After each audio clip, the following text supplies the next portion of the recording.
यहाँ पे हमने देखा था एक छोटा सा प्रोग्राम था, ये आप लोग देख लिए थे कि नहीं देखे थे? लास्ट का जो हमने डिक्शनरी की वैल्यू को एग्जिस्टेंसी चेक करना था। एग्जिस्टेंसी इन द मीन्स क्या होते कि पर्टिकुलर डिक्शनरी में एग्जिस्ट कर रहा है कि नहीं कर रहा है, और की एग्जिस्टेंसी था। तो इन ऑपरेटर नॉट इन ऑपरेटर था, ये सारी चीज़ थे, इसको बताया गया था। आज हम लोग देखेंगे बेसिकली बहुत ही टिपिकल नहीं है, बहुत ही ईजी है। इसमें जैसे कोई चीज़ प्रिंट होता है, डिक्शनरी जैसे आउटपुट आती है, डाटा डिस्प्ले होता है, तो डिस्प्ले करने का भी एक फॉर्मेट होता है कि आप अगर ऐसे लिखोगे तो इस तरह के फॉर्मेट में प्रिंट करेगा। अदरवाइज एक ही लाइन में की, एक ही लाइन में वैल्यूज को प्रिंट कर देता है, जैसा कि अभी तक आपने देखा होगा। स्वीट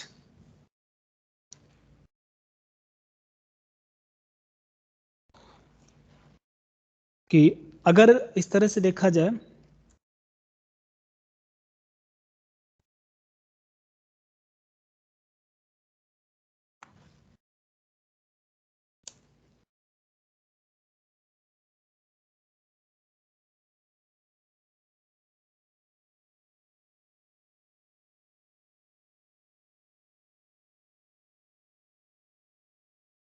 अभी तक आपने एक डिक्शनरी जैसे मान लो डिक्शनरी लिया, ये इसमें कुछ कंटेंट हम डालते थे, मान लो नेम कर दिया, नेम की कुछ वैल्यू हमने कर दिया यहाँ पे अ, आदित्य कर दिया है, ठीक। दूसरा उसकी हमने एज कर दिया हुआ है, एज 16 ईयर्स कर दिया हुआ है, मान लो 16 है। उसके बाद सपोज दैट उसकी क्लास प्रिंट करना चाहते हैं, तो हमने यहाँ पे क्लास कर लिया है, क्लास, और वो एक्चुअल में क्लास 11th में है। फिर उसके बाद हमने यहाँ पे एक सेक्शन बना के रख दिया हुआ है, सेक्शन कर लिया, सेक्शन हो गया। सेक्शन उसका सपोज दैट यहाँ पे हमने ए मान लिया है, ऐसा कुछ है। ये कोई डिक्शनरी बना के रखा हुआ है। अब अगर इस डिक्शनरी को हम प्रिंट करते हैं, नॉर्मली अगर देखा जाए तो प्रिंट करोगे तुम्हारा क्या आएगा रिजल्ट, जैसे है वैसे ही आएगा। जैसे हम इसको कमांड प्रॉम्प्ट पे या स्क्रिप्ट मोड पे हम लोग प्रिंट करते हैं, प्रिंट कमांड के अंदर अगर हम डालते हैं, इसको डी को लिखते हैं डिक्शनरी को, तो ये जो भी कंटेंट है, ये कंटेंट है ऐसे ही आ जाता है, इसी तरह प्रिंट हो गया, ऐसे दिख गया। तो इसमें होता क्या, जैसा इंटर करे वैसे डिस्प्ले हो रहा है। हम चाहते हैं कि इसको डिस्प्ले थोड़ा सा अलग तरीके से दिखाना चाहते हैं, कि एक ही लाइन में, एक लाइन में एक की वैल्यू दिखाई दे, दूसरी लाइन में दूसरी की वैल्यू दिखाई दे, कुछ इस तरह से। That is a printing format. वो फॉर्मेट पे दिखाते हैं कि आप अपने डाटा को डिस्प्ले कराना चाहते हो तो कितना अट्रैक्टिव मोड में दिखाना चाहते हो, ये हमारे ऊपर डिपेंड करेगा। ये हमारे ऊपर डिपेंड करता है हम उसको कैसे दिखाना चाहते हैं। हम नॉर्मली ऐसे ही दिखाना चाहते हैं, या हम थोड़ा सा अट्रैक्टिव मोड में, अट्रैक्टिव मोड में कहने का मतलब कि इसी को हम कुछ इस तरह से, जैसे यहाँ पे कॉपी पेस्ट कर लेते हैं, ये कर दिया। हमने पहली वैल्यू ऐसे लिखा हुआ है, तो पहली वैल्यू को हम थोड़ा सा टैप कर देते हैं, और टैप करने के बाद या तो हम उसी लाइन में लिखें, या तो हम नेक्स्ट लाइन में चाहते हैं। एज को हमने यहाँ कर लिया है। फिर उसके बाद हमने यहाँ पे क्लास की बात करते हैं, तो क्लास को यहाँ पे एंटर करके यहाँ कर दिया। सेक्शन को हमने यहाँ पे कर दिया है, सेक्शन कुछ एंटर करके यहाँ कर दिया, ऐसे दिखाना चाहते हैं। ये चीज़ कुछ डाटा हम इस तरह से दिखाना चाहते हैं, ये भी हमने ब्रैकेट को यहाँ कर लिया है, और इस पर्टिकुलर को भी नीचे करके ऐसे कर लिया। हम डाटा को इस तरह से प्रिंट करना चाहते हैं। तो देखो, अगर इस तरह से डाटा हमारा डिस्प्ले हो रहा है तो ये थोड़ा सा ईजी लग रहा है। ईजी क्या लग रहा है कि देखो भैया, पहला पता चला ये नेम है, नेम आदित्य है, एज है 16 है, क्लास 11 है, सेक्शन ए है, ये आसानी से पता चल रहा है। अब इस तरह से हमको रीड करने में कौन सा बेस्ट लग रहा है, रीड करने का जो सही तरीका है, ये वाला सेकंड वाला अच्छा लग रहा है कि ये पहला वाला अच्छा लग रहा है, ये। अब इजी कौन सा लग रहा है, इजी हमारा सेकंड पार्ट लग रहा है, दूसरा वाला हमको क्या कर रहा है, इजी लग रहा है। तो ये हमारे प्रिंटिंग है, यानी डिस्प्ले मेमोरी में जो स्टोर होगा, मेमोरी में ऐसे स्टोर होगा, इसी ऑर्डर में स्टोर होगा। बट अगर डिस्प्ले करने की बात होगी तो आपके ऊपर डिपेंड करता है कुछ डाटा को आप डिस्प्ले कैसे करना चाहते हो। तो आप इस तरह से भी डिस्प्ले करके दिखा सकते हो। तो इस तरह से डिस्प्ले करना, इस तरह से डाटा को दिखाना, तो यहाँ पे एक मॉड्यूल होता है, एक नया मॉड्यूल है, उस मॉड्यूल को हमको यहाँ पे पढ़ना पड़ेगा।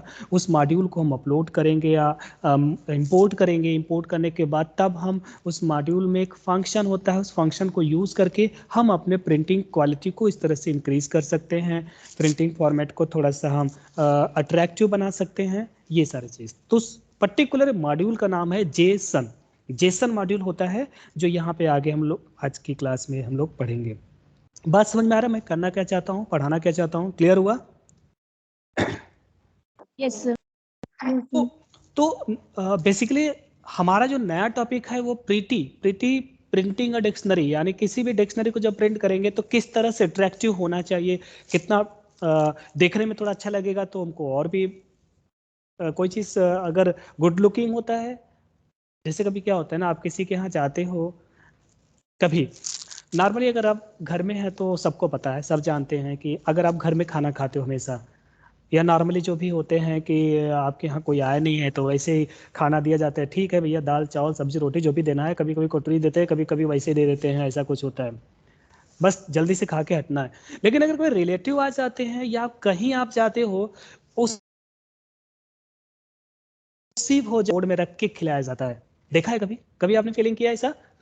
लगता है कि एक कटोरी में, छोटी सी कटोरी लेंगे, छोटी सी कटोरी में दाल रख देंगे, छोटी को वही चीज है जो डेली खाते हो उसी को थोड़ा अट्रैक्टिव मोड में रख दिया जाता है, तो थोड़ा गुड लुकिंग हो जाती है, गुड लुकिंग हो गई तुमको और भी खाने में अच्छा लगेगा, इस तरह से होती है। तो कोई चीज अगर अच्छा दिखता है तो उसको और भी अडॉप्ट करने का इच्छा करता है, और जहां पे कोई चीज लुकिंग उसकी अच्छी नहीं है, कितना भी परफेक्ट हो, हटाओ यार बेकार है।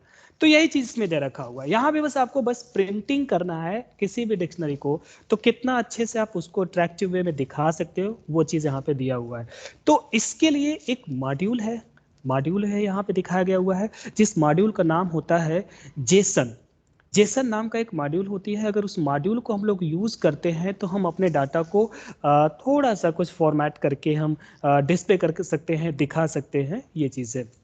तो उसी मॉड्यूल को हम लोग, तो अगर हम, तो ये मॉड्यूल जो होती है ये वर्क करता है प्रिंट फंक्शन के साथ होती है, प्रिंट फंक्शन में यूज किए जाते हैं। तो लेकिन अगर इसको यूज करना है तो आपको सबसे पहले जो भी कोडिंग लिखना चाहते हो, चाहे वो डिक्शनरी का या कुछ भी करना चाहते हो, सबसे पहले पहली लाइन आपको इस प्रोग्राम में एडिटर पे लिखना पड़ेगा, इम्पोर्ट जेसन। इंपोर्ट जेसन लिखा जाएगा, तो ये जेसन लिखने से आपका ये मॉड्यूल इंपोर्ट हो गया। इंपोर्ट होगा तो जब भी हमारी कंपाइलर रन करेगी तो सबसे पहले क्या करेगी, वो उसके डेफिनेशन पे पास जाएगी, हमारा कंपाइलर इसके जितने अंदर सारे फंक्शन होते हैं सबको एक्सेस करेगा। तो अब उस फंक्शन के अंदर जिस फंक्शन को आप यूज किए रहोगे उसको वहां पे एग्जीक्यूट कराता है ये मॉड्यूल। तो सबसे पहले आपको क्या करना पड़ेगा, इस जेसन नाम के मॉड्यूल को आपको सबसे पहले इंपोर्ट करना होता है, ठीक। अब इस जेसन नाम के फंक्शन में एक और मतलब जेसन नाम के एक मॉड्यूल के अंदर एक फंक्शन होती है, जिस फंक्शन का नाम होता है डम। डम्स नाम का एक फंक्शन होती है, जैसा कि आप स्क्रीन पे देख रहे हो, ये डम्स होती है, ठीक। तो आपको सबसे पहले क्या करना पड़ेगा, ये मॉड्यूल है जेसन, इसको इंपोर्ट करोगे। इसके बाद इसके अंदर एक होती है DUMPS, डम्स नाम का एक फंक्शन होती है। हम क्या करेंगे, इस मॉड्यूल के अंदर का एक फंक्शन, जैसे आपने नॉर्मली पढ़ा होगा, मैथमेटिक्स पढ़ा होगा, तो यहाँ पे मैथ्स के जितने भी फंक्शन यूज करते थे तो आप लोग क्या करते थे, इंपोर्ट करते थे। इंपोर्ट एक मैथ मॉड्यूल होता था। अब मैथ मॉड्यूल के अंदर हम SQRT या पावर फंक्शन को यूज करते थे। तो हम जब हम मॉड्यूल को इंपोर्ट कर देते थे तो उसके अंदर के सारे फंक्शन को एक्सेस कर पाते हैं, उसके लाइब्रेरी में चले जाते हैं। तो अब हम इसके अंदर अगर पावर फंक्शन को एक्सेस करना चाहते हैं तो हम सबसे पहले क्या करते हैं, उस मॉड्यूल का नाम लिखते हैं मैथ डॉट, और फिर उसके बाद हम क्या करते हैं, पावर लिखते हैं। पावर लिखेंगे तो अब पावर के अंदर पैरामीटर पास करोगे, किसकी पावर निकालना चाहते हो, कितना बेस है, कितना हमारी एक्सपोनेंट है उसका, वो यहाँ पे स्पेसिफाई करोगे। यानी हमारे जो पावर फंक्शन है वो इस मैथ मॉड्यूल के अंदर मिलेगा, और मैथ मॉड्यूल को सबसे पहले हमको प्रोग्राम में इंपोर्ट करना होता है, तो हम इसके लिए एप्लीकेबल हो जाते हैं, इसको यूज कर पाते हैं। सेम एज इट इज, अगर आप प्रिंट फंक्शन के अंदर एक डंप यूज किया जाता है, डंप फंक्शन, जिससे हमारी जो प्रिंटिंग क्वालिटी होती है थोड़ी सी अट्रैक्टिव हो जाती है, तो उसके लिए आपको सबसे पहले अपने प्रोग्राम में एक जेसन नाम का हमारा एक मॉड्यूल को इंपोर्ट करना पड़ेगा। अब इस जेसन एक मॉड्यूल है, और उस मॉड्यूल के अंदर एक फंक्शन होती है, जिस फंक्शन का नाम होता है हमारा डंप नाम का फंक्शन होती है। तो इसको कॉल करने का तरीका क्या होता है, name of the module, module का नाम क्या है जेसन, और फिर उसके बाद डॉट डॉट, यहाँ पे हम किसको कॉल करते हैं, डंप्स नाम के फंक्शन को कॉल करते हैं। तो इस तरह से हम किसी मॉड्यूल के अंदर के फंक्शन को कॉल करने का जो प्रोसीजर होता है वो हम इस तरह से करते हैं। इज इट क्लियर, ये कैसे लिखा गया है, कौन क्या है।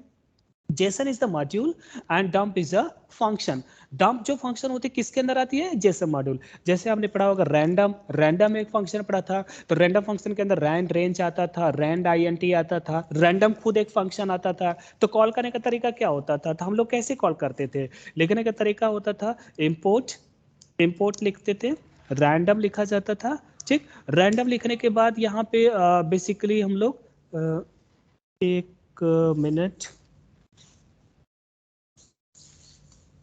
हाँ मैं बोले फिल हो जाने के बाद कहाँ पे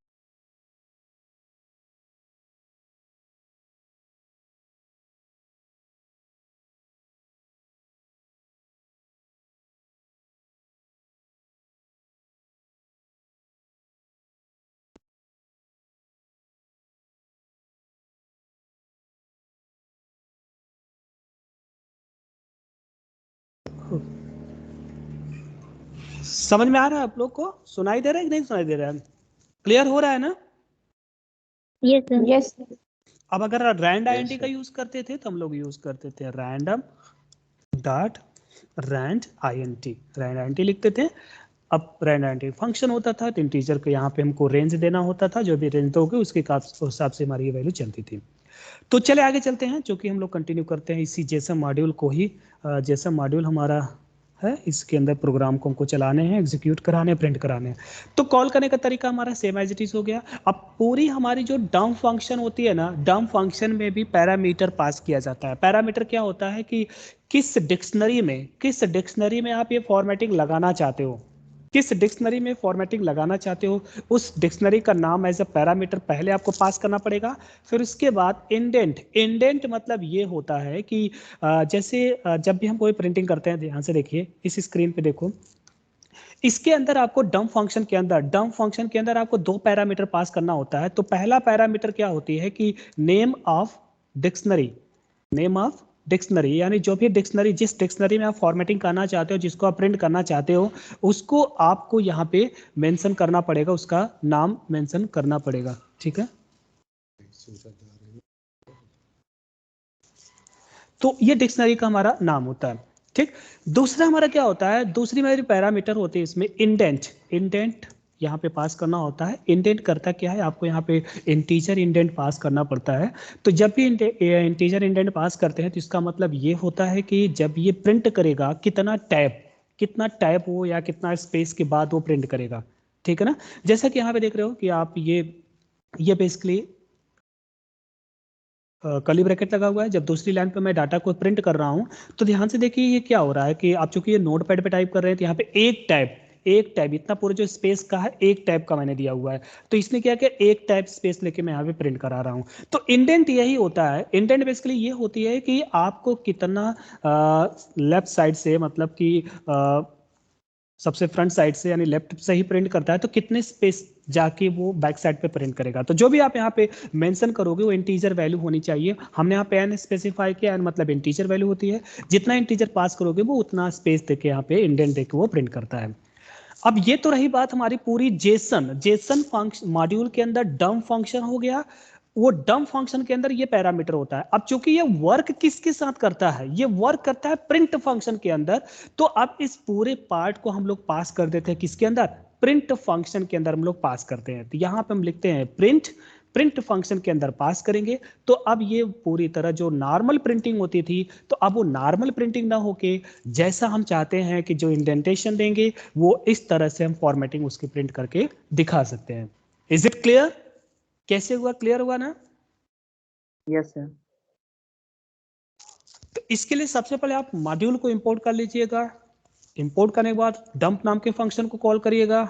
डंप नाम के जब फंक्शन को आप कॉल कर लोगे, फिर उसके बाद उसके अंदर कुछ पैरामीटर पास करिएगा। पैरामीटर हमारा किस तरह का रहेगा, जो भी हमारी डिक्शनरी के नेम होगी।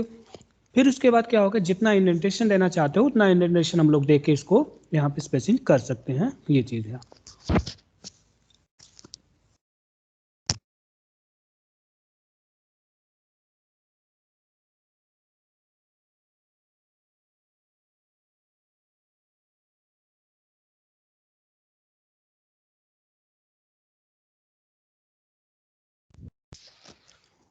चलिए एक बार इसको हम लोग रन करा के दिखाते हैं, तो ये पता चलेगा कैसे चलता है। तो इसके लिए आपको क्या करना पड़ेगा, चूंकि कमांड प्रॉम्प्ट पे भी मॉड्यूल इंपोर्ट करना थोड़ा सा दिक्कत होगी, तो हम लोग स्क्रिप्ट मोड पे ही इसको चलाते हैं। स्क्रिप्ट मोड पे छोटी सी डिक्शनरी लेते हैं। तो यहाँ पे बेसिकली न्यू फाइल ले लेते हैं। न्यू फाइल लेने के बाद हम स्क्रिप्ट मोड पे इस कोड को एग्जीक्यूट कराना चाहते हैं। तो यहाँ से जो डिक्शनरी हमने बना के रखा था उसी डिक्शनरी को कॉपी कर लेते हैं। ये डी नाम का एक डिक्शनरी बना के रखा हुआ है, इसी को हम लोग यूज करते हैं। यहाँ पे आते हैं हम। सबसे पहले हम क्या करेंगे, इंपोर्ट करेंगे। किसको इंपोर्ट करेंगे? जेसन को। तो हमने यहाँ पे क्या कर दिया, जेसन को हमने इंपोर्ट कर दिया। मॉड्यूल इंपोर्ट हो गया। मॉड्यूल सबसे पहले क्या करना पड़ेगा, स्टार्टिंग में ही आपको मॉड्यूल बनाना पड़ेगा। मॉड्यूल इंपोर्ट कर दिया। इसके बाद आपको क्या करना है, डिक्शनरी लेना है। अब वो चाहे डिक्शनरी आप यूजर से रीड करो, चाहे यूजर से रीड करके डिक्शनरी बनाओ, चाहे हार्ड कोड कर दो। फिलहाल मैं तो डेमो दिखाना है तो मैंने पहले से बनाने एक डिक्शनरी ले लिया है। मेरा बस मकसद है इसको प्रिंट कराना। तो प्रिंट कराने के लिए आपको करना क्या पड़ेगा कि इस पूरे डिक्शनरी को किस में पास करना पड़ेगा, प्रिंट फंक्शन के अंदर। चलो आ गए। अब हमने बताया कि जो जेसन मॉड्यूल होती है, जेसन मॉड्यूल के अंदर एक डंप नाम का जो फंक्शन होता है प्रिंट फंक्शन के अंदर होता है। तो हमने प्रिंट फंक्शन पहले लिख दिया है। अब प्रिंट फंक्शन के अंदर हम क्या करते हैं, इस जेसन मॉड्यूल को कॉल करते हैं। तो जेसन मॉड्यूल को कॉल किया। अब जेसन मॉड्यूल के अंदर एक फंक्शन होती है डंप्स नाम का। तो हमने यहाँ क्या किया, डंप्स नाम का फंक्शन ले लिया है, ठीक है ना। इसके अंदर है डॉट ऑपरेटर के साथ करते हैं, डंप्स नाम का फंक्शन ले लिया है, ठीक। तो इस जेसन मॉड्यूल के अंदर हमने डम्प्स नाम का एक फंक्शन ले लिया है। अब डम्प्स नाम के फंक्शन में आपको करना क्या होता है, दो पैरामीटर होती है। पहला पैरामीटर डिक्शनरी का नाम, जिस डिक्शनरी पे अप्लाई करना चाहते हो, कितना इंडेंटेशन देना चाहते हो वो यहाँ पे स्पेसिफाई कर दीजिएगा, इंटीजर वैल्यू। तो फिर से वही केसेस हम लोग भी करते हैं। तो डंप फंक्शन के अंदर सबसे पहले हमने क्या किया, यहाँ पे स्पेसिफाई किया डिक्शनरी का नाम। तो डिक्शनरी का नाम सपोज हमने डी रखा हुआ है, तो यहाँ पे सबसे पहला पैरामीटर में यहाँ पे डी पास कर दिया, just fast D as a dictionary, name of the dictionary. दूसरा वहाँ पे इंडेंट एज अ पैरामीटर, ठीक। तो इंडेंट के अंदर जितना टैब देना चाहते हो, कितना टैब देना चाहते हो, हमने यहाँ मान लो 3 रखा हुआ है, 3 स्पेसिंग करना चाहते हो तो 3 हमने पास कर दिया। तो और कुछ नहीं है, क्योंकि प्रिंट फंक्शन के अंदर है तो डायरेक्ट प्रिंट करेगा। नॉर्मली इसको आप प्रिंट करा के देखते हैं। तो प्रिंट कराने के लिए आपको सेव करना पड़ेगा। तो सबसे पहले हम कोड को सेव करते हैं।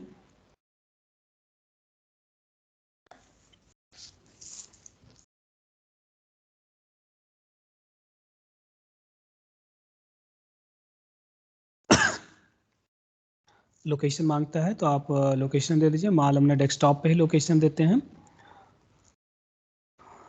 D3 करके हमने कुछ नाम दे देते हैं। D2 हमने सेव किया है तो D3 करके हमने यहाँ पे D3PY कर दिया है, इसको सेव किया है।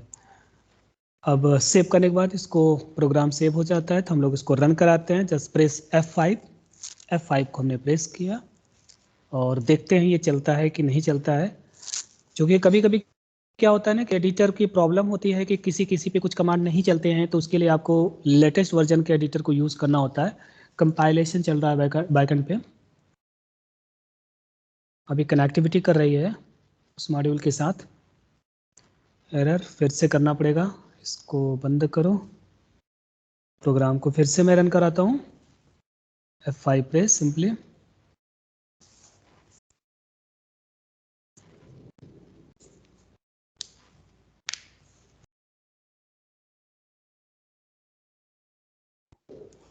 थोड़ी सी प्रॉब्लम होती है कभी कभी एग्जीक्यूट करने में, कंपाइलेशन करने में। आप लोग चाहे तो अपने अपने सिस्टम पे आप लोग इसको रन करा सकते हो। कभी कभी हो सकता है कि मॉड्यूल पे ना चलता हो। ये आ गया, चल गया, दिख रहा है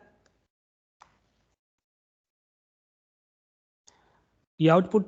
समझ में आ रहा है कैसे आ रहा है? हेलो। Yes sir. तो क्लियर हो गया कि जेसन कैसे यूज होता है, कैसे रन होता है, इसको यस सर। यूज करने का तरीका क्या होता है, कौन से मॉड्यूल को इंपोर्ट करना होता है। एक चीज मैं आपको फिर से बता रहा हूँ, क्योंकि डिक्शनरी अनऑर्डर्ड केस होता है तो उस केस पे यहाँ पे देखो हमने यहाँ पे टैब सेट किया था, इंडेंट सेट किया हुआ है, कितना 3 किया हुआ है। तो ये देखो इतनी स्पेसिंग करके ये प्रिंट कर रहा है।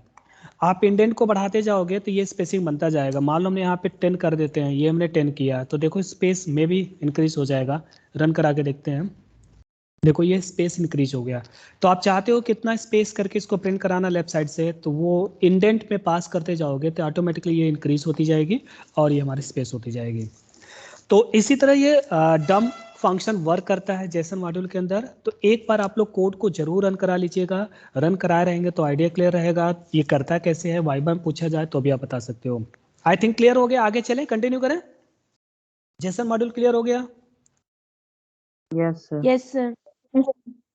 Okay, now next function basically जो स्प्लिट, यहाँ पे एक स्प्लिट फंक्शन नाम लिया हुआ है। स्प्लिट से क्लियर है, शायद पढ़ा के रखा है। स्प्लिट पढ़ा है क्या? टेक्स्ट में पढ़ा के रखा था ना, स्ट्रिंग में। स्ट्रिंग में स्प्लिट पढ़ा था ना, याद आ रहा होगा। स्प्लिट करता क्या था?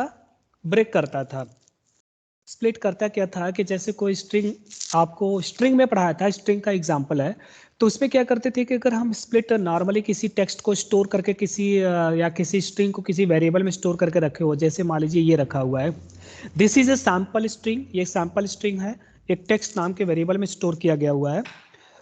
अब करता क्या है कि इसने टेक्स्ट डॉट स्प्लिट फंक्शन को कॉल किया।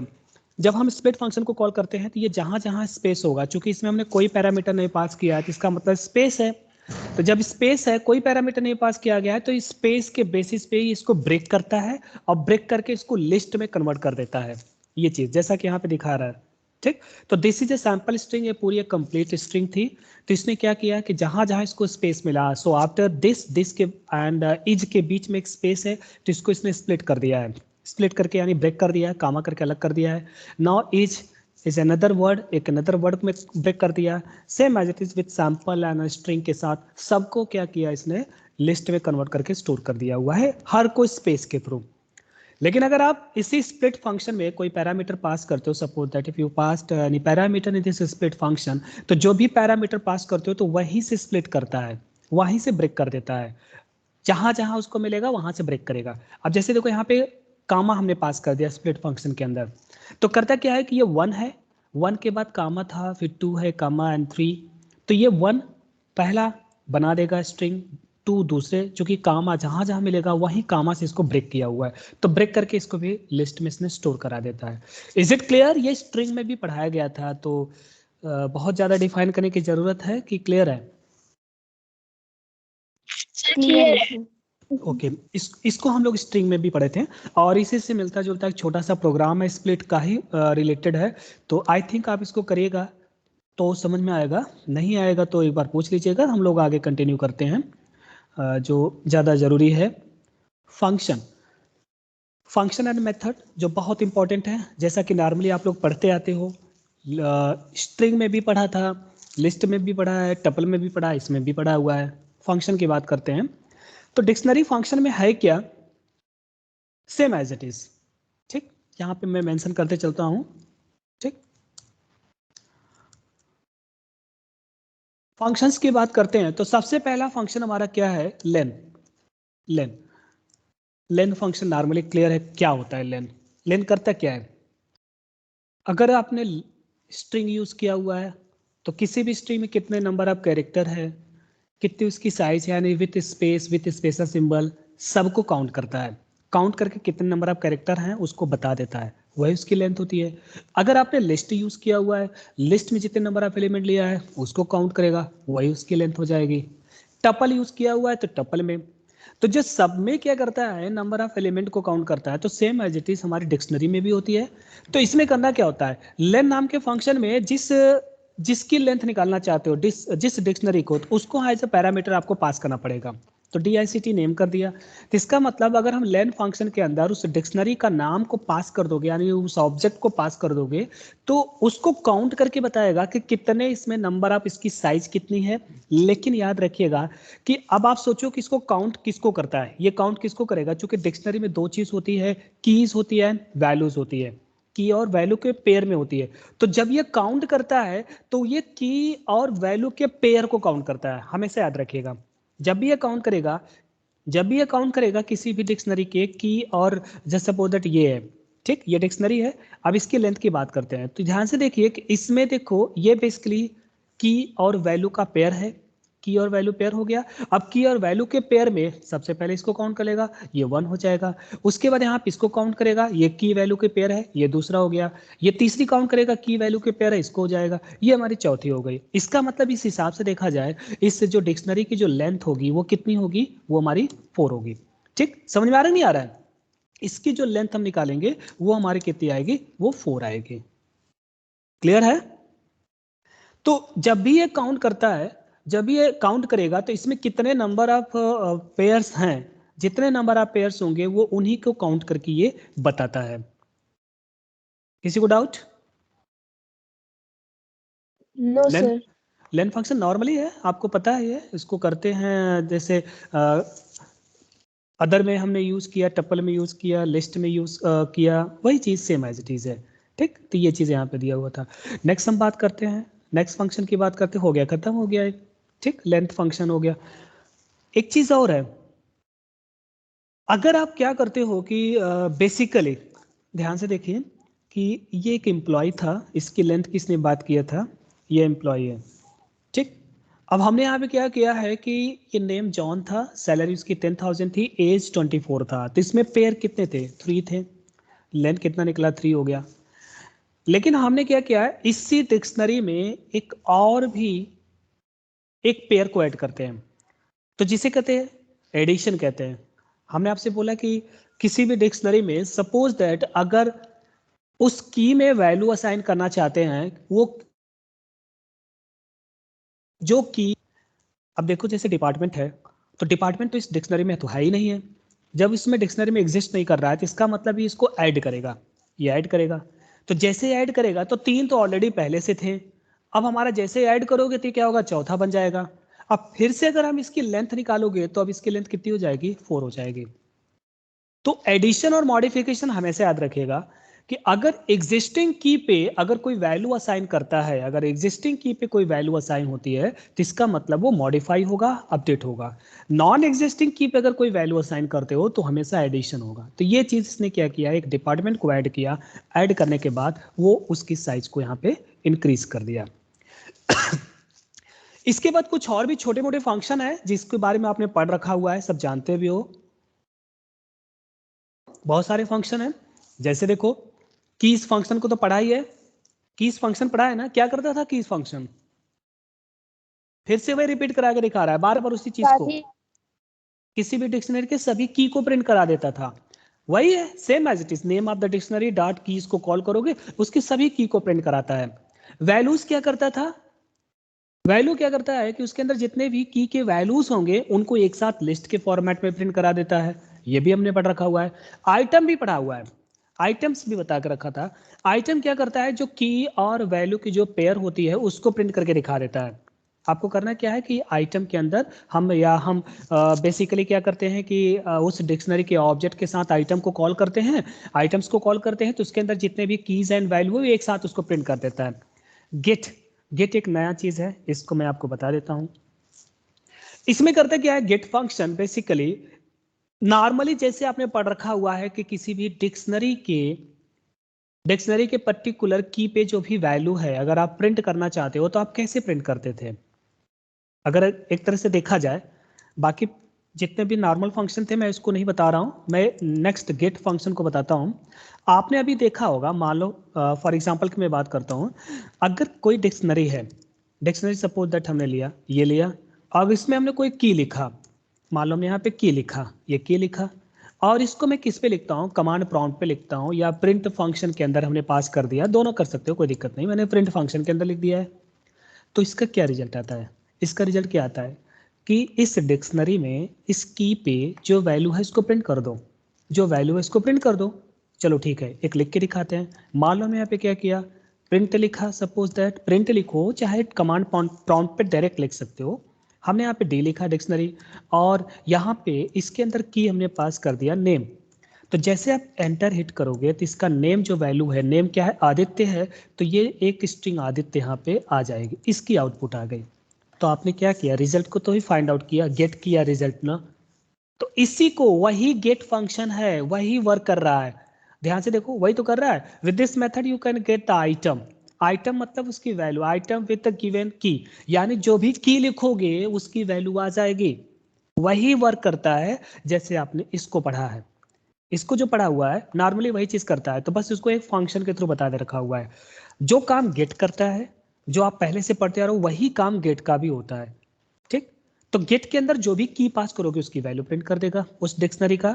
और नॉर्मली आपने जो लिखा है प्रिंट फंक्शन के अंदर, आपने डी आप की लिखते हो तो यानी उस डिक्शनरी के की वैल्यू को प्रिंट कर देगा, उसके आइटम को प्रिंट कर देगा। तो दोनों तरीका सेम होती है, दोनों का रिजल्ट सेम होता है। लेकिन अब चूंकि गेट फंक्शन है तो गेट फंक्शन का भी हम लोग एक एग्जाम्पल करके देख लेते हैं कैसे होता है। सिंटैक्स क्या होती है? सिंटैक्स बस यही है, नेम ऑफ द डिक्शनरी, साथ ही साथ यहाँ पे डॉट, जो कि कॉन्कैटिनेशन फंक्शन के ऑब्जेक्ट के थ्रू कॉल करते हैं। फिर हम गेट फंक्शन होगा, उसके अंदर पर्टिकुलर की को पास करेंगे जिस की वैल्यू को प्रिंट करना चाहते हैं। तो यहाँ पे नॉर्मली फंक्शन को हम कॉल किए हैं, सिंटैक्स लिखते हैं। तो DICT यानी डिक्शनरी नेम हमने कर दिया, यहाँ पे डिक्शनरी नेम हो गया, डॉट हो गया, या डिक्शनरी ऑब्जेक्ट भी लिख सकते हो। हमने गेट फंक्शन को लिखा और गेट फंक्शन के अंदर हमने की को पास कर दिया जिस की को प्रिंट कराना चाहते हो। तो अब इसको नीचे लिखने का तरीका कुछ इस तरह से भी लिख सकते हो, यहाँ पे लिखो, कमांड प्रॉम्प्ट पे लिखो, डायरेक्ट लिखो। डिक्शनरी नेम, डिक्शनरी का नेम क्या है, डी लिखा है मान लो सपोज दैट, तो यहाँ पे क्या मेंशन करो, डी मेंशन करो। Just right here D dot gate function, और गेट फंक्शन के अंदर किसको पास कर दो, जिस की को प्रिंट करना चाहते हो। अब सपोज दैट की को किसको प्रिंट करना चाहते हो, एज को प्रिंट करना चाहते हो। तो जैसे आप एंटर हिट करोगे तो इसकी जो एज होगी, एज 16 है तो 16 आ जाएगी। Is it clear? दोनों में क्लियर हो गया, दोनों सेम होता है, सेम वर्क करता है।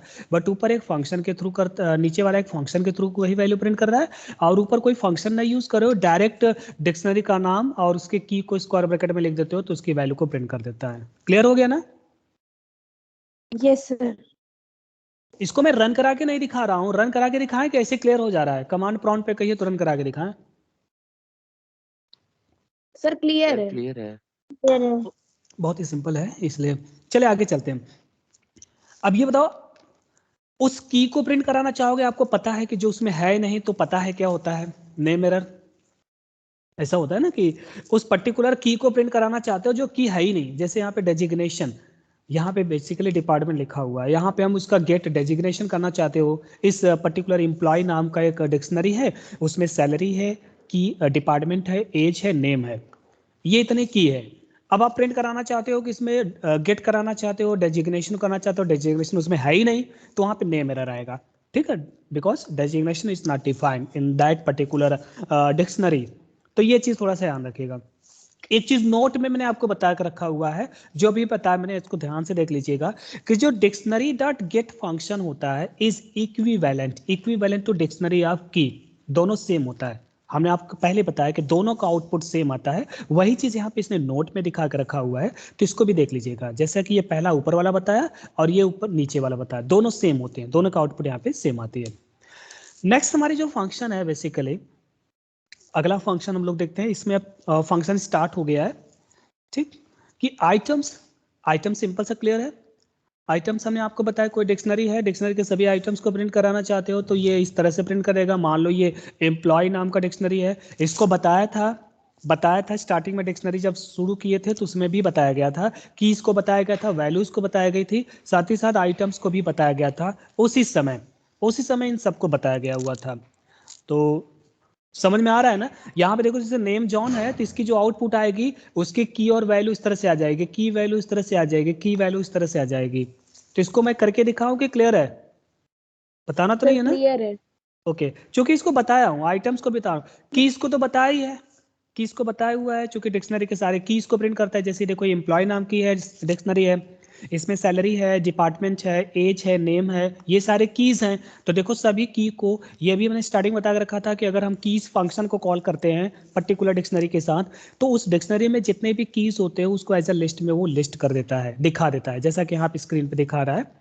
वैल्यूज की बात करते हो, सेम एज इट इज, उसी समय वैल्यूज को भी बताया था। उस डिक्शनरी में उस की के जितने भी वैल्यूज होते हैं उनको एक साथ वो लिस्ट में कन्वर्ट करके दिखा देता है। तो जैसा कि यहाँ पे दिखा रहा है, डिक्शनरी डॉट वैल्यू को कॉल किया है, तो वैल्यू हमारी 10,000 है, सेल्स है, सेल एज है, सेल्स है, 24 है, नेम है। तो यहाँ पे जितने भी वैल्यूज हैं, जैसे 10,000 वैल्यूज है, सेल्स वैल्यूज है, 24 इज अ वैल्यू, और यहाँ पे जॉन वैल्यू है। तो जितने भी हमारी वैल्यूज हैं, हर वैल्यू को उसने क्या किया है, एक लिस्ट में स्टोर करा के यहाँ पे दिखा दिया हुआ है। तो ये भी चीज क्लियर है। तो आगे हम लोग चलते हैं। ये तो सिंपल सा कि किसी भी एग्जिस्टिंग डिक्शनरी के प्रिंट कर रहा है, फिर उसके की को प्रिंट करा रहा है। ये चीज़ है। एक डिक्शनरी बना के रखा हुआ है, क्रिएटेड डिक्शनरी लिखा हुआ है कि ये डिक्शनरी 11 है, 11 पे सिया है, 22 पे रूबी है, 26 पे कैथ है, 31 पे प्रीत है, 32 पे हुमा है। तो जितने भी न्यूमेरल वैल्यू दे रखा हुआ है वो सभी हमारे क्या है, कीज हैं, और उसके साथ जो नेम लिखे हुए हैं सारे वैल्यूज हैं। इसने कहा है कि सभी की को प्रिंट कराने के लिए, तो इसने फंक्शन लिखा है एस डॉट कीज, यानी इस डिक्शनरी का नाम एस था, उसके सभी कीज को प्रिंट करा दिया। तो देखो जैसे लिखते हो तो सभी जितने कीज है वो एक साथ प्रिंट कर दिया हुआ है। आई थिंक बहुत ही क्लियर है ना ये सारा चीज। और नीचे वाले में इसने वैल्यूज को प्रिंट, ऊपर वाले में कीज को प्रिंट करा दिया हुआ है, और नीचे वाले में इसने क्या किया हुआ है, सभी वैल्यूज को प्रिंट करा के दिखा दिया हुआ है। Is it clear? Yes sir. Okay, अब नेक्स्ट फंक्शन की बात करता है यहाँ पे फ्रॉम की। कुछ न तो ये लिस्ट में था, न तो स्ट्रिंग में था, न तो ये टपल में था। चूंकि डिक्शनरी है, चूंकि फ्रॉम की से बेस्ड है, की के ऊपर डिपेंड करेगा, तो एक नई फंक्शन आ रही है। इसको हम लोग बताते हैं कि ये क्या है, कैसे चलता है, कैसे रन होता है। तो इसकी फॉर्मेटिंग थोड़ा सा आप लोग अच्छे से देखिएगा, समझने की कोशिश करिएगा ये होता क्या है। एक फ्रॉम की नाम का फंक्शन होती है, ये बेसिकली डिक्शनरी ऑब्जेक्ट के साथ कॉल की जाती है। इसमें करता क्या है, इसमें करता क्या है कि ये एक डिक्शनरी बनाता है।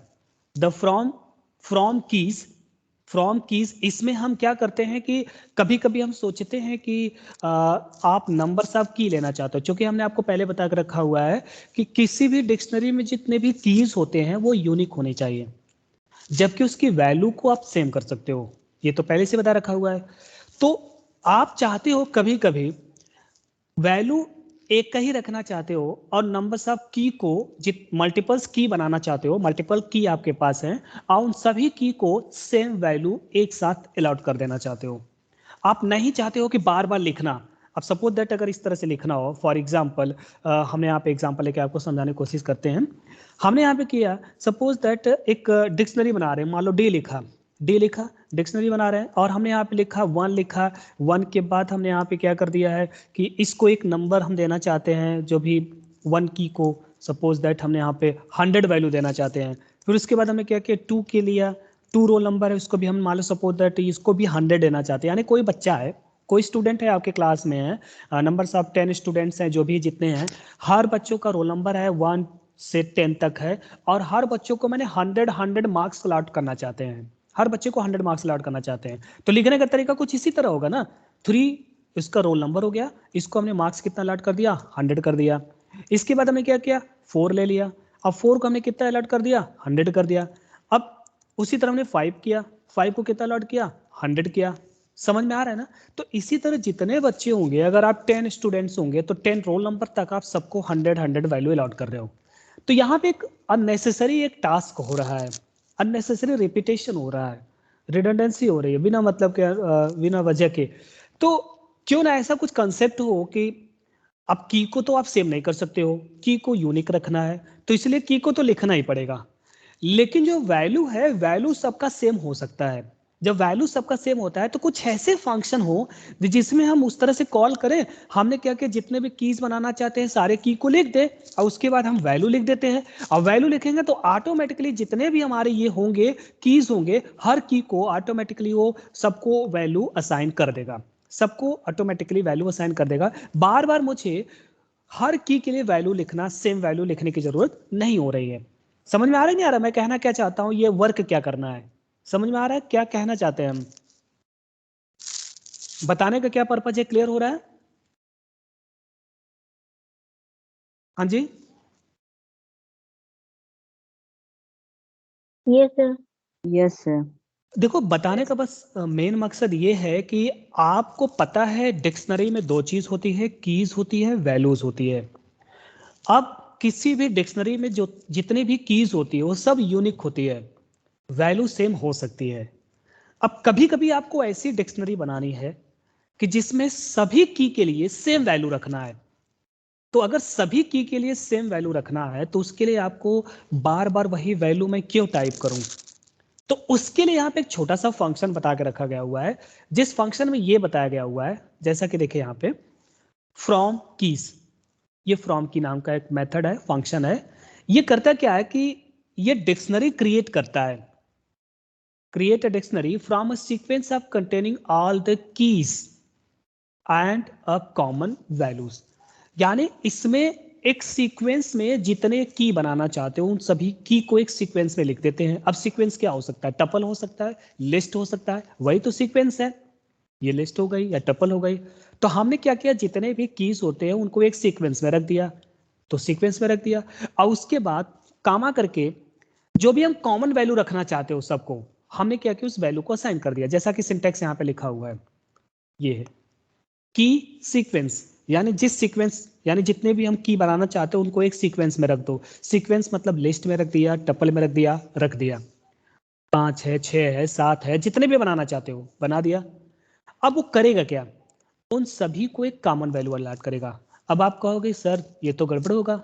गड़बड़ क्या होगा कि जो जो कि डिक्शनरी क्या होती है वो ऑन ऑर्डर होता है। अब जब ये वैल्यू को असाइन करेगा तो जो आप सीक्वेंस में की दे रखे हो वो सीक्वेंस गड़बड़ हो सकती है। हाँ जरूर हो सकती है, जरूर हो सकता है, लेकिन प्रॉब्लम नहीं होगी। क्यों नहीं होगी? क्योंकि सबको सेम वैल्यू असाइन कर रहे हो। तो चाहे कि पहले वाले को पहले असाइन कर दे या लास्ट वाले को की को पहले वैल्यू असाइन कर दे, कोई मतलब नहीं है, क्योंकि वैल्यू तो सबका सेम है।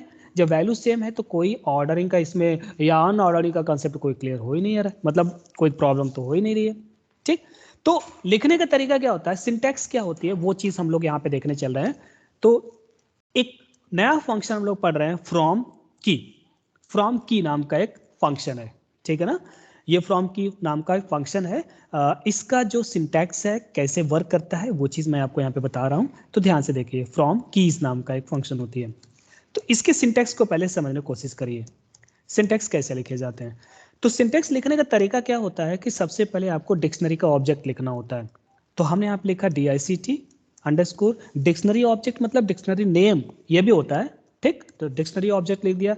डॉट, डॉट फंक्शन को कॉल करोगे, यानी सॉरी डॉट फंक्शन नहीं होता, डॉट कंकेटिनेट करता है, जोड़ता है किसको, इस ऑब्जेक्ट को उस पर्टिकुलर फंक्शन से। फंक्शन का नाम क्या है? From keys. हमने क्या किया, फ्रॉम कीज नाम के फंक्शन को लिखा। अब because from keys basically is a parametric function. Parametric function होता है तो इसमें हमको पैरामीटर पास करना होता है। तो पैरामीटर दो पास करना होता है। पहला पैरामीटर क्या पास करना होता है? सीक्वेंस। यहां पे आप सीक्वेंस पास करोगे। अब सीक्वेंस ऑफ द कीज, यहां पे मैंने मेंशन कर दिया, पैरामीटर तो पास करोगे, सीक्वेंस भी पास करोगे, लेकिन सीक्वेंस किसका होगा? कीज का होगा। तो यहां पे हमने लिखा सीक्वेंस ऑफ बेसिकली कीज। तो यहां पे हमने कीज को पास कर दिया। उसके बाद कामा करके दूसरी सेकंड पैरामीटर होती है वैल्यूज। जो भी वैल्यू असाइन करना चाहते हो, क्योंकि सिंगल वैल्यू असाइन करोगे तो यही सिंगल वैल्यू, एक कॉमन वैल्यू, जितने भी की लिखोगे हर की को असाइन कर देगा, हर की को असाइन होगा। एक एग्जांपल लेके देखते हैं। सपोज दैट एक डिक्शनरी है, एक और एक चीज और, ये इसमें जो डिक्शनरी होगी वो प्री इनिशियलाइज्ड डिक्शनरी नहीं होगी। आप डिक्शनरी का जो भी नाम होगा वो क्रिएट करता है, ये डिक्शनरी खुद बनाता है। ऐसा नहीं कि ऊपर क्या था कि जितने भी डिक्शनरी हमारी पहले से बनी बनी रहती थी उसमें असाइन करता था, उसमें अपलोड करता था, मतलब अपडेट करता था, ऐसा कुछ। यहाँ पे आपको कुछ पहले से नहीं बनाना है। जो भी वेरिएबल लिखोगे, जो भी डिक्शनरी का नाम लिखोगे वो क्रिएट करेगा। मान लो हमने एम लिखा, एम लिखा तो एम नाम का डिक्शनरी क्रिएट करेगा, वो ऑटोमेटिकली क्रिएट करेगा। तो न्यू डिक्शनरी क्रिएट करता है। तो एम डॉट, हमने यहाँ क्या किया, ये हो गया डिक्शनरी ऑब्जेक्ट हो गई। डिक्शनरी ऑब्जेक्ट मतलब उस नाम का डिक्शनरी बन गया। Now just call from keys. तो यहाँ पे लिखा फ्रॉम कीज नाम के हमने फंक्शन को कॉल किया, और इस फ्रॉम कीज नाम के फंक्शन में हमने सीक्वेंस पास किया। सीक्वेंस किसका? कीज का। अब की हमने यहाँ पे एज ए लिस्ट में पास कर दिया।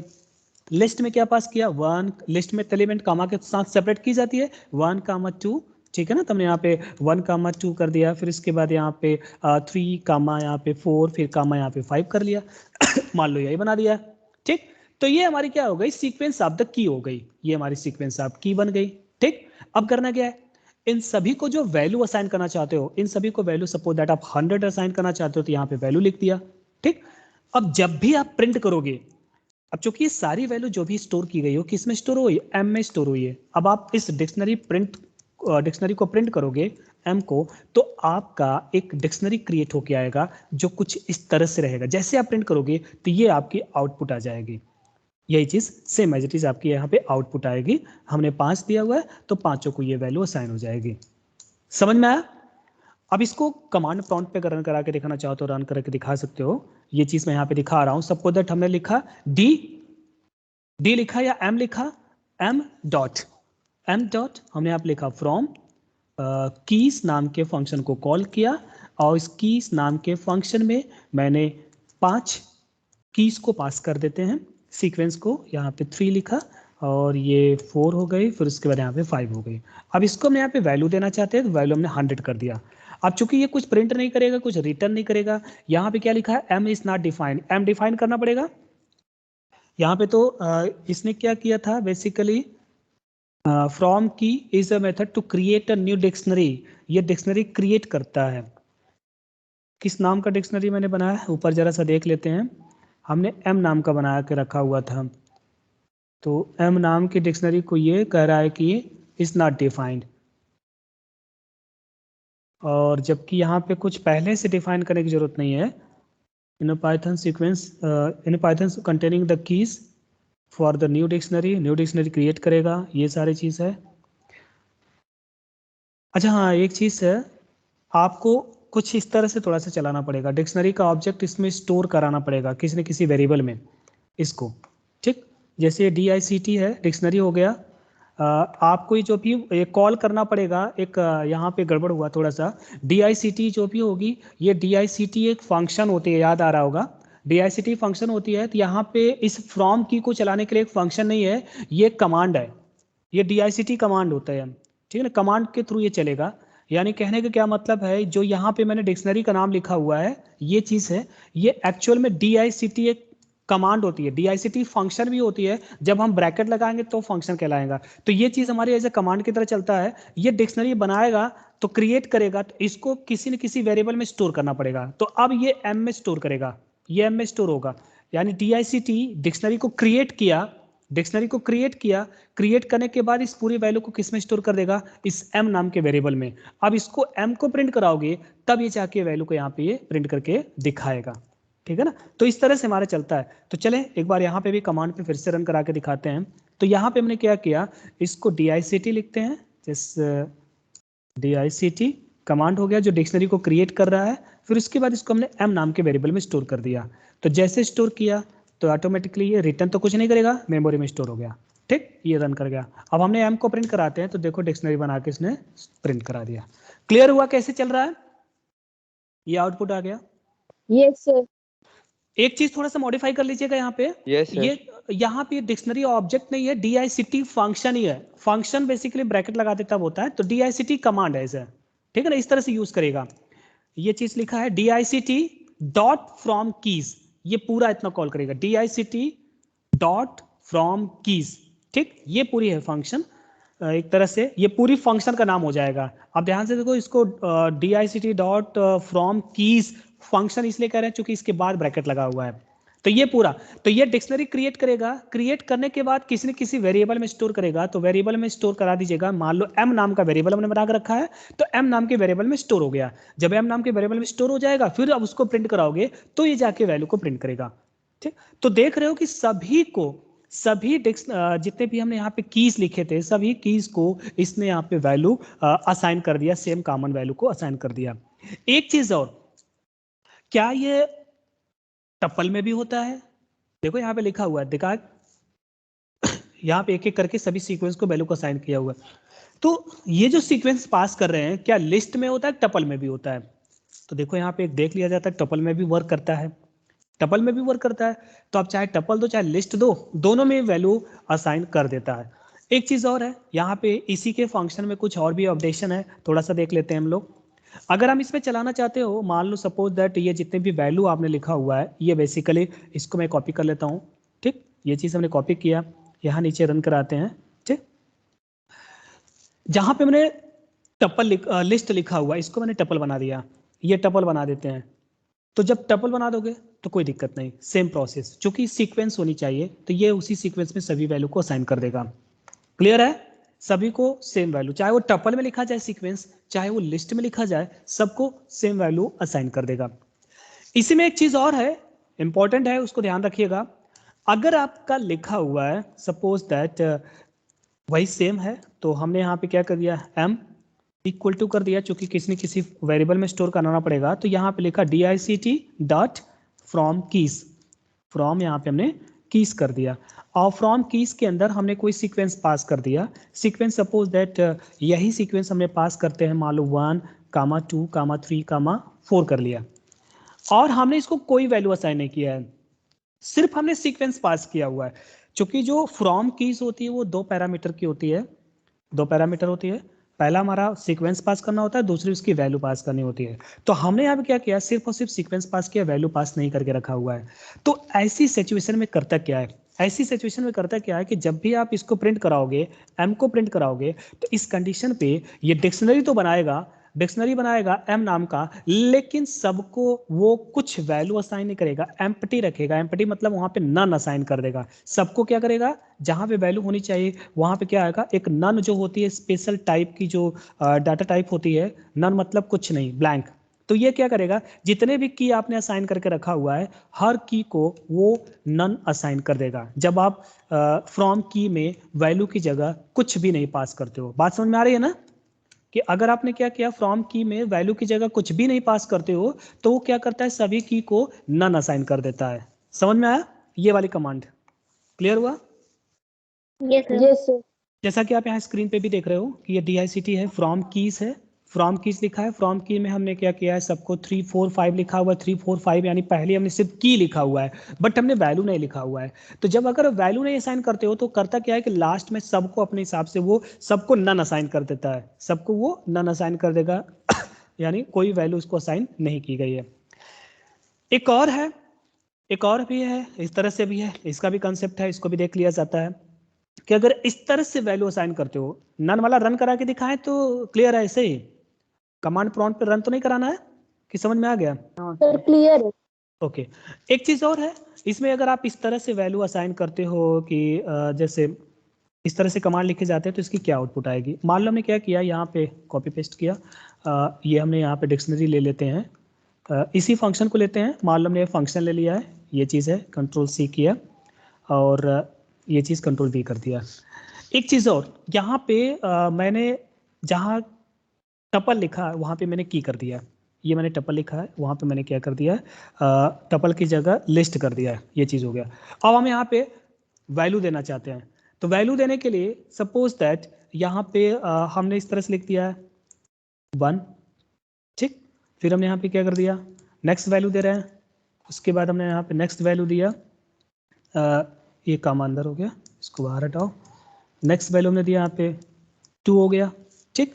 नेक्स्ट वैल्यू दिया हमारा क्या हो गया, मान लो सपोज दैट हमने यहाँ पे 3 हो गया, ठीक, ऐसे कर दिया। अब जब ये क्रिएट करेगा डिक्शनरी ना, डिक्शनरी क्रिएट करेगा, जब भी आप इसको प्रिंट कराओगे तो क्या आउटपुट आएगी। इसको छोटा कर देते हैं थोड़ा सा, और एक कम कर देते हैं, इसको 3 ही तक रखते हैं, बहुत बड़ा हो जाएगा, ठीक। तो अब इसको अगर प्रिंट कराते हो एम को, तो क्या आउटपुट आएगा, आउटपुट क्या आएगी, ध्यान से देखो। ये तो की है, जो पहली वैल्यू होगी, जो पहला पार्ट होगा फ्रॉम कीज का, वो की को बताएगा। तो इसका मतलब इसमें 3 की है, और ये पूरी क्या है, एक सिंगल वैल्यू है कि 3 वैल्यूज हैं, कितने वैल्यूज हैं, एक सिंगल वैल्यू है कि मल्टीपल वैल्यूज सिंगल है, वैल्यू है। सिंगल वैल्यू है। क्यों सिंगल वैल्यू है, क्योंकि इसको मैंने किस में पास करके रखा हुआ है, एक सीक्वेंस में। सीक्वेंस मतलब टपल भी हो सकता है, लिस्ट भी हो सकता है, तो ये एक सीक्वेंस हो गया। तो ये एक सिंगल वैल्यू की तरफ वर्क करता है। तो इसका मतलब जब भी ये सिंगल वैल्यू असाइन होगी, एक सिंगल की को होगी, यानी जब इसको प्रिंट करोगे तो जो आउटपुट आएगा वो कुछ इस तरह से आएगा। मान लो हमने यहाँ पे कर दिया इस तरह से, आउटपुट जब भी आएगा, इसको प्रिंट कराओगे तो ये डिक्शनरी बन के आएगी। डिक्शनरी बनेगी, जो पहली हमारी की है, पहली की क्या है, 1 है, उसके लिए हमारी ये पूरी as a value, single value की तरफ वर्क करेगा। तो यहाँ पर हमने क्या किया, इसको एज अ सिंगल वैल्यू बना दिया, ठीक। फिर उसके बाद क्या होगा, अब दूसरी की लोगे, दूसरी की के लिए सिंगल वैल्यू हो जाएगी। फिर यहाँ में क्या किया, तीसरी की हुआ, तीसरी की के लिए यहाँ क्या हो जाएगी, सिंगल वैल्यू। तो ये बात समझ में आना, अगर ऐसे लिखते हो तो कैसे आउटपुट आएगा, ठीक, ये चीज है। क्लियर हुआ सबको? हाँ जी। Yes sir.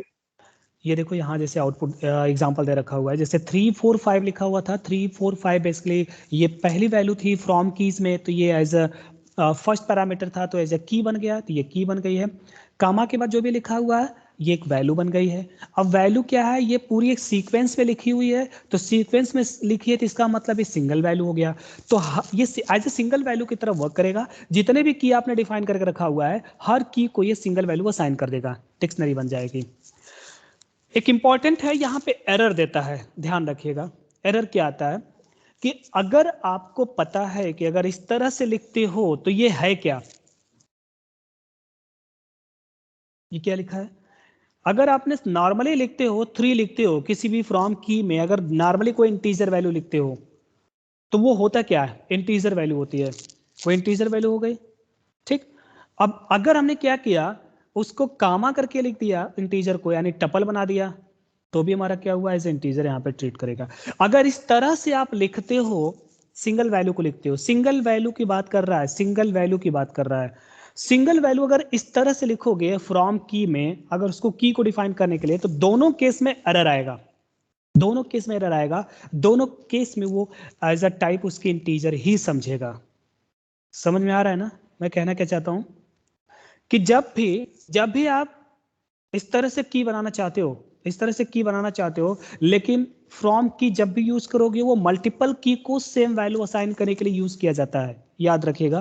पहला तो तरीका गलत है, क्योंकि फ्रॉम की का यूज करोगे तो उसमें मल्टीपल की होनी चाहिए।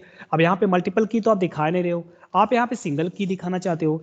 तो जब भी सिंगल की लिखोगे, अगर आप इस तरह से नॉर्मली आप ब्रैकेट में सिर्फ 3 लिख दोगे तो भी वो इंटीजर वैल्यू समझेगा। अगर आप इस तरह से कामा लगा दोगे, जैसा कि टपल में पढ़ रखा हुआ है, टपल होने के लिए ब्रैकेट होनी चाहिए था, वो भी नहीं है, तो वो भी नहीं, वो इंटीजर ही समझेगा। तो दोनों केस में वो एरर समझेगा। क्योंकि जब भी हम पास करेंगे फ्रॉम की में, वो हमेशा क्या होना चाहिए, या तो लिस्ट होना चाहिए या तो टपल होना चाहिए, वो एक सीक्वेंस होना चाहिए, एक सीक्वेंस होना चाहिए। सीक्वेंस तो दे ही नहीं रहे हो, इसीलिए यहां पे एरर कर रहा है। अब देखो जैसे यहाँ पे लिखा है, इस कंडीशन में देखो, इसने 3 लिखा हुआ है, 3 को फर्दर उसने फिर से क्या किया, ब्रैकेट में लिखा हुआ है, तो ब्रैकेट में लिख दिया, तो इसका मतलब क्या बन गया, टपल बन गया, और टपल एक सीक्वेंस हो गया। टपल एक सीक्वेंस हो गया, नहीं हो गया, ये समझ में आ रहा है ये क्या लिखा हुआ है। इसमें और इसमें दोनों में क्लियर आ रहा है समझ में क्या लिखा है ये। इसने क्या किया, इसको एज इंटीजर समझ रहा है, और इसको क्या किया है कि इंटरनल पार्ट को फिर से ब्रैकेट में रख दिया हुआ है। जब ब्रैकेट में लिख देगा, इसका मतलब वो क्या समझेगा, एक सीक्वेंस हो जाएगा, सीक्वेंस मतलब टपल का सीक्वेंस हो गया। अब फ्रॉम की क्या होती है, एक सीक्वेंस को समझता है, तो अब ये समझ गया सीक्वेंस, तो इसका मतलब उसको एज क्या समझेगा, वो सिंगल की समझेगा। और सिंगल की को आपने कोई वैल्यू असाइन नहीं किया है, तो जब कोई वैल्यू असाइन नहीं करते तो क्या जाता है, नन आ जाता है। तो यहाँ पे उसने नन दे रखा हुआ है, सेम एज इट इज। यहाँ पे देखो, अब आपने 3 लिखा हुआ है, सिंगल लिखा है, बट वो सिंगल एलिमेंट को उसने टपल में लिख दिया हुआ है, सॉरी लिस्ट में लिखा हुआ है। अब कोई चीज अगर लिस्ट में लिखा जाएगा, इसका मतलब क्या समझेगा वो, मतलब एक की समझेगा, ये की समझा, सिंगल की समझा, और सिंगल की पे कोई वैल्यू असाइन नहीं करो तो उसको भी क्या कर देगा, वो नन कर देगा। तो ये जो पूरा बताया जा रहा है, ये दोनों में 4 यहाँ पे एग्जांपल ले रखा है, ऊपर के 2 और नीचे के 2। इनमें किसी को कंफ्यूजन है, जो लिखा ऊपर के 2 और नीचे के 2, ऊपर के 2 एरर देंगे और नीचे के 2 हमारे जो होंगे वो एरर नहीं होंगे, ऐसे सिंगल की समझेगा। क्लियर हुआ, क्लियर हुआ ये। तो एक बार इसको कमांड को आप लोग खुद रन कराइएगा, क्योंकि यहाँ पे जितने भी दे रखे हुए हैं एग्जाम्पल, ये चीज है। और को समझ में आ रहा है, अंकुर क्लियर हो रहा है, अंशिका, मुस्कान, यस सर। सुन रहे हो ना सब यस लोग, ओके। यस। हाँ, तो दोनों का डिफरेंस एक बार आप देख लीजिएगा, दोनों में क्या लिखा हुआ है। कभी भी सिंगल, अगर आप फ्रॉम कीज में अगर सिंगल की पास करना चाहते हो, तो उस सिंगल की को एज ए नॉर्मली मत लिखेगा। नॉर्मल लिखोगे तो हमारा 3 यानी इनपुट समझेगा, इंटीजर समझेगा। अगर हम 3 कामा करोगे तो भी वो इंटीजर समझेगा।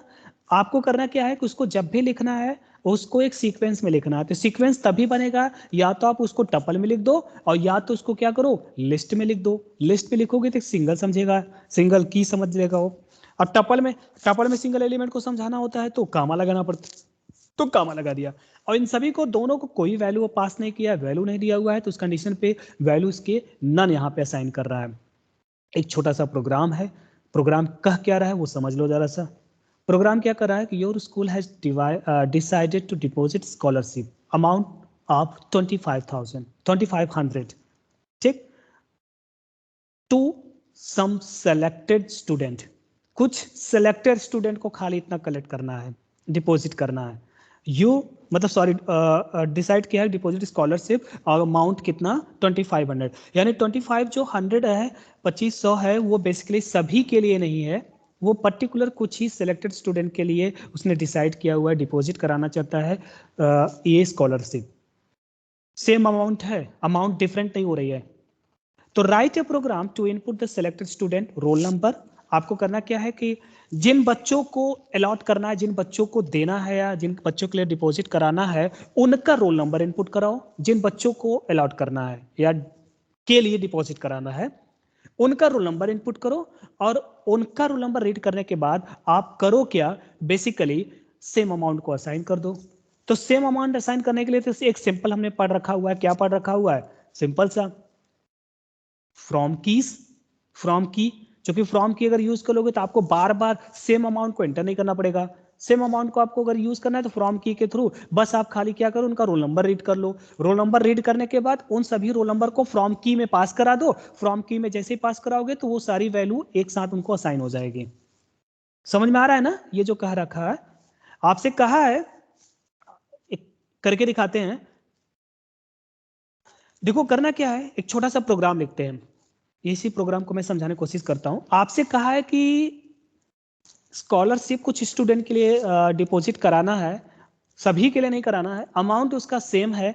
तो उसने कहा है कि एक छोटा सा प्रोग्राम लिखिए कि कैसे होगा। तो उसके लिए आपको करना क्या पड़ेगा, सबसे पहले कि कुछ स्टूडेंट को कराना है तो कुछ स्टूडेंट के कितने नंबर ऑफ स्टूडेंट है तो उनकी हमको नंबर चाहिए। तो सबसे पहले हम यूजर से क्या रेट कराएंगे, कितने स्टूडेंट को हम स्कॉलरशिप अलॉट करना चाहते हैं। तो उसके लिए हमको क्या चाहिए कि वो डिजिट अगर पता चल जाएगी कितने नंबर ऑफ स्टूडेंट्स हैं, नंबर ऑफ स्टूडेंट्स की अगर संख्या हमको पता चल जाएगी तो उतनी बार लूप चला के उनके रोल नंबर को हम लोग रीड कर लेंगे, जिन जिन रोल नंबर को अलॉट करना था। ठीक, उनका रोल नंबर आ जाएगा। रोल नंबर आ जाएगा तो हम क्या करेंगे कि उन सभी रोल नंबर को एक सीक्वेंस है उनको हम कहीं ना कहीं स्टोर करा देंगे। अब सीक्वेंस दो जगह स्टोर करा सकते हो, या तो टपल में करा सकते हो या तो लिस्ट में। तो टपल में नहीं कराएंगे, टपल इम्यूटेबल होता है, उसमें मॉडिफाई करना है थोड़ा सा दिक्कत हो सकती है, तो हम लोग उसको छोड़ के सिंपल तरीका क्या मान लेते हैं, लिस्ट ले लेते हैं। तो लिस्ट हमारे लिए सबसे बेस्ट होगा। ठीक, तो हम क्या करते हैं, सबसे पहले एक एम्प्टी लिस्ट क्रिएट करते हैं। एम्प्टी लिस्ट क्रिएट किया। ठीक, तो चूंकि एम्प्टी लिस्ट रहेगा तो जो भी रोल नंबर रीड करेंगे इसी लिस्ट में हम अपेंड करते जाएंगे, क्योंकि रोल नंबर को तो यूजर से रीड करना है ना। तो जितने रोल नंबर रीड करोगे उतने रोल नंबर को इसी लिस्ट में स्टोर कराते जाएंगे। तो एक सीक्वेंस मिल जाएगी, सीक्वेंस मिल गया, और फिर इसी सीक्वेंस को मैं किस में पास कर दूंगा, फ्रॉम की में पास कर दूंगा। जब मैं फ्रॉम की में पास कर दूंगा तो ऑटोमेटिकली सेम वैल्यू को असाइन कर सकते हैं। तो अब पहला हमारा टारगेट था, पहला हमारा टारगेट है कि कितने स्टूडेंट को आपको एम्प्टी एक लिस्ट हमने बना लिया सीक्वेंस बनाने के लिए। फिर उसके बाद कितने रोल नंबर को आप स्टोर कराना चाहते हो वो हम यूजर से रीड करा लेते हैं। तो यहां पे हमने क्या किया, n नाम का वेरिएबल लिया। ठीक, और वहां पे इंटीजर फंक्शन के अंदर इनपुट फंक्शन को कॉल किया और यूजर को एक नॉर्मली मैसेज दिया। ठीक है ना, तो यहां पे यूजर को क्या मैसेज दिया कि enter the number of students. ठीक है ना, नंबर ऑफ स्टूडेंट, कितने नंबर ऑफ स्टूडेंट्स को आप अलॉट करना चाहते हो ये स्कॉलरशिप, पहले वो जान लो। फिर उसके बाद क्या करेंगे, फिर उनका रोल नंबर रीड करेंगे। ये दो चीज क्लियर हो रही, प्रोग्राम क्या कह रहा था वो क्लियर हुआ कि नहीं क्लियर हुआ, क्वेश्चन क्या कह रहा था वो चीज कंसेप्ट क्लियर हुआ ना। एक बार मैं फिर से बताना चाहता हूं क्वेश्चन क्या कह रहा था। क्वेश्चन ये कह रहा है कि आपको 2500 रुपीज है, ये स्कॉलरशिप है, कुछ ही सेलेक्टेड स्टूडेंट के लिए ये डिपॉजिट कराना है, और जिन सेलेक्टेड स्टूडेंट के लिए कराना है वो कह रहा है कि उनका रोल नंबर इनपुट करिए, उनके रोल नंबर पे ये बेसिकली स्कॉलरशिप अलॉट करना है, स्कॉलरशिप असाइन करना है, उनके रोल नंबर पे ये स्कॉलरशिप असाइन करना है। तो चलो ठीक है, तो रोल नंबर पहले रीड करना पड़ेगा। तो रोल नंबर रीड करने के लिए कहीं ना कहीं रखना पड़ेगा, सीक्वेंस बनानी पड़ेगी। तो सीक्वेंस बनाने के लिए हमने क्या किया, सबसे बढ़िया लिस्ट है तो लिस्ट ले लिया। तो लिस्ट बना लिया तो लिस्ट के अंदर स्टोर करा सकते हैं, सीक्वेंस बन सकता है। फिर उसके बाद हम यहाँ पे देखिए कितने नंबर ऑफ स्टूडेंट को स्टोर कराना चाहते हो। तो हमने मान लो सपोज दैट 5 है 10 है, कितने हैं वो हम यूजर से रीड करा लेते हैं। तो मान लो कि 5 कराना है तो n की वैल्यू 5 हो जाएगी। तो हमको क्या करना है, 5 टाइम्स तक उनके रोल नंबर को रीड कर लो। तो चलो ठीक है, रीड करने का तरीका क्या होता है, हम यहाँ पे लूप चलाएंगे। तो लूप यूज करते हैं फॉर, यहाँ पे I in range, I in range range function के अंदर हमने क्या किया, किसको पास कर दिया, n को पास कर दिया। n मतलब कितने नंबर ऑफ स्टूडेंट्स को स्टोर कराना चाहते हो, कितने रोल नंबर को आप इंटर कराना चाहते हो, डिपॉजिट कराना चाहते हो उसके लिए, तो वो उतने टाइम्स तक ये लूप चलेगा। अब आपको करना क्या है, उनके रोल नंबर को रीड करना है। तो रोल नंबर एक r नाम का वेरिएबल ले लेते हैं, या हम इसको कर देते हैं रोल कर देते हैं, रोल अंडरस्कोर नंबर कर दिया, इसका मतलब रोल नंबर हो गया। अब इसी रोल नंबर को रीड करना है, तो रोल नंबर हमारा इंटीजर होता है, तो मान लो हमने यहाँ क्या कर दिया, INT कर लिया। INT करने के बाद क्या किया, इनपुट फंक्शन के अंदर पास कर दिया, इनपुट फंक्शन के अंदर हमने पास किया और यूजर को मैसेज दिया कि enter the roll number of the student. ठीक है ना, हमने यहाँ पे क्या किया, स्टूडेंट का रोल नंबर को हमने रीड कर लिया। रीड करेंगे तो जो भी रीड करोगे वो रोल नंबर बनेगा, वो रोल नंबर स्टोर होगा किसमें, यहाँ पे स्टोर हो जाएगा। अब हमको करना क्या है कि जो रोल नंबर रीड किया है उस रोल नंबर को आपको इस लिस्ट में डालना है। तो आपको पता है कि हमने लिस्ट में एक फंक्शन पढ़ रखा हुआ है, अपेंड नाम का फंक्शन पढ़ रखा हुआ है। हम उस अपेंड फंक्शन में, अपेंड फंक्शन के थ्रू एग्जिस्टिंग लिस्ट में एलिमेंट को ऐड कर सकते हैं। तो उसके लिए करना क्या होता है, name of list, name of list मतलब L है, डॉट किसको कॉल करेंगे, अपेंड नाम के फंक्शन को कॉल करेंगे, अपेंड नाम के फंक्शन में। और किसको असाइन करना है, इसी रोल नंबर को असाइन करना है। तो हमने यहाँ पे क्या किया, अपेंड नाम के फंक्शन में हमने किसको पास कर दिया, रोल नंबर को पास कर दिया। तो ये क्या करेगा कि जितनी n की वैल्यू होगी, यानी जितने रोल नंबर को रीड करना चाहते हो उतनी बार वो n रीड करेगा, रीड करके उतने रोल नंबर को इस लिस्ट में स्टोर करा देगा। बन गया, मान लो 3 कराना था 3 रोल नंबर हो गया, 4 कराना था 4 रोल नंबर, 4 रोल नंबर हमारे स्टोर हो गए। अब यानी लिस्ट बन गई, लिस्ट बन गई। अब आप चाहते हो कि आप प्रिंट कराना चाहते हो, बाहर निकल आओ, चूंकि लूप को बाहर निकलना पड़ेगा उसका इंडेंटेशन से। तो हमने यहाँ पे क्या करा दिया, प्रिंट कर दिया। प्रिंट क्या करा दिया, मैसेज के साथ हमने प्रिंट कराया रोल नंबर। ठीक, तो यहाँ पे हमने क्या कर दिया, रोल नंबर, यानी जिन स्टूडेंट को कराना था रोल नंबर, स्कॉलरशिप डिपॉजिट कराना था, तो उनका रोल नंबर लेके उनके आगे उनके रोल नंबर को प्रिंट करा दिया। तो रोल नंबर किस में स्टोर है, एक लिस्ट में स्टोर है, तो लिस्ट को प्रिंट करा दिया, हो गया। अब करना क्या है, रोल नंबर मुझे मिल गया और हमको अमाउंट भी पता है, अमाउंट भी पता है कितने अमाउंट उनको असाइन करना है। तो अब हमारा तरीका क्या होगा कि सिंपल सा, किसको कॉल करेंगे, फ्रॉम की को कॉल करेंगे। तो फ्रॉम की को कॉल करेंगे तो बेसिकली यहाँ पे एक एस यानी स्कॉलर करके एक वेरिएबल बनाते हैं, डिक्शनरी बनेगा। ठीक, अब इसमें एक DICT डॉट फ्रॉम कीज नाम का एक फंक्शन को कॉल करते हैं, डॉट कीज नाम के फंक्शन को कॉल करते हैं।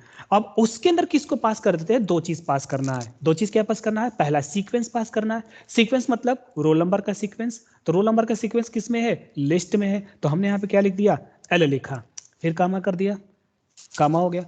अब हमको कौन सी वैल्यू असाइन करनी है, वैल्यू कितनी है 25, 2500, तो 2500 वैल्यू मैंने असाइन कर दिया। तो अभी करेगा क्या है फंक्शन, ये एक डिक्शनरी बनाएगा, DICT डॉट फ्रॉम कीज नाम का फंक्शन एक पूरी डिक्शनरी क्रिएट करेगा, जिसमें हर रोल नंबर को वो जितना भी रोल नंबर रेट किया है उस लिस्ट या सीक्वेंस में है, उसको एक डिक्शनरी बना के एस में स्टोर करा देगा। फिर उसके बाद यहाँ पे हम प्रिंट करा देंगे, किसको प्रिंट करा देंगे, प्रिंट नाम का फंक्शन में पास कर दो, किसको पास कर दो, एस को पास कर दो, तो ये प्रिंट कर देगा। ये समझ में आया ये प्रोग्राम कैसे लिखा गया है, ये प्रोग्राम की जो लिखा कैसे है, ये चीज क्लियर हुआ, कहाँ पे कौन सा वर्क कर रहा है, किसका क्या काम हो रहा है, क्लियर है।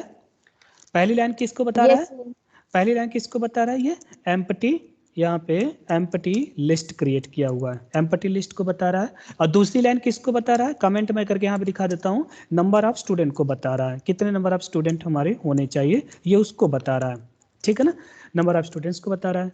और इसके बाद यहाँ पे ये नेक्स्ट जो लूप के अंदर है, लूप के अंदर क्या रीड कर रहा है, ये रीड कर रहा है किसको, roll number, read roll number, roll number को रीड कर रहा है। ठीक, ये चीज़ हो गया। यहाँ पे मैं कमेंट करके दे देता हूँ इन शॉर्ट में, ताकि पता रहे कर क्या रहा है। और ये नेक्स्ट हमारी लाइन क्या कर रहा है, जितने भी यहाँ पे हैज़ के बाद देख रहे हैं वो सारे कमेंट है, नॉन एग्जीक्यूटेबल होता है, प्रोग्राम एग्जीक्यूट नहीं करेगा, बस आपको यूजर को बताता है कि ये लाइन किस लिए लिखा हुआ है, इन लाइन कमेंट होता है ये। ठीक, तो अब ये क्या कर रहा है कि ये असाइन कर रहा है, ये असाइन कर रहा है basically, assign the roll number, assigning कर रहा है, assign the roll number basically in the list, list में क्या कर रहा है, असाइन कर रहा है। ठीक, ये चीज हो गया। अब यहाँ पे नेक्स्ट हमारी क्या करेगी, ये वाली लास्ट वाली, ये प्रिंट कर रहा है, रोल नंबर असाइन करने के बाद ये प्रिंट करेगा।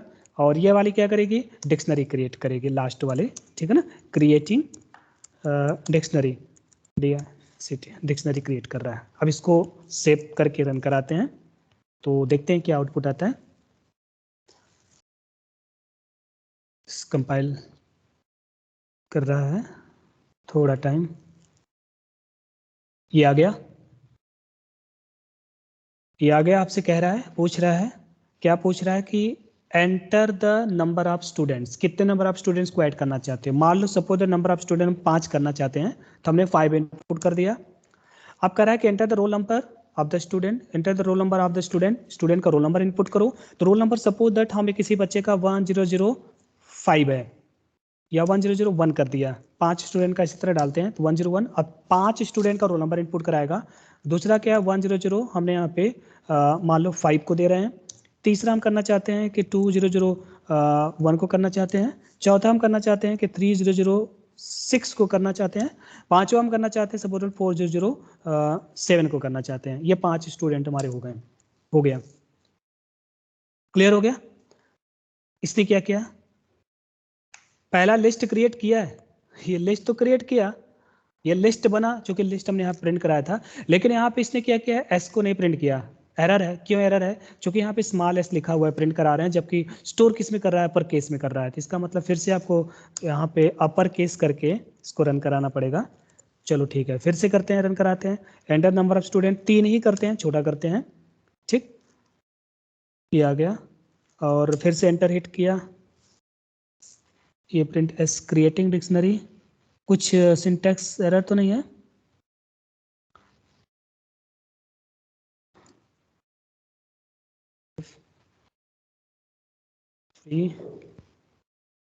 वेट, थोड़ा सा कंपाइलर की प्रॉब्लम हो रही है।